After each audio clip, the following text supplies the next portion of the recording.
चैत्र पौर्णिमा ही हिंदू नववर्षातील चैत्र महिन्यातील पहिली पौर्णिमा असून ती अत्यंत शुभ आणि पवित्र मानली जाते.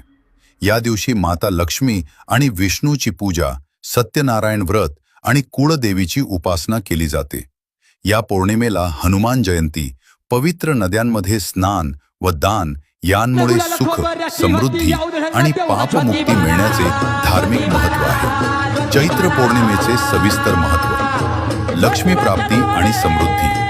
चैत्र पौर्णिमेला लक्ष्मी नारायणाची पूजा केल्याने घरात सुख समृद्धी येते आणि लक्ष्मीचा वास राहतो. कुळदेवीची सेवा. या पौर्णिमेला कुळदेवीची विशेष पूजा आणि नैवेद्य दाखवल्याने घरातील इडापिडा दूर होते असे मानले जाते. पवित्र स्नान व दान.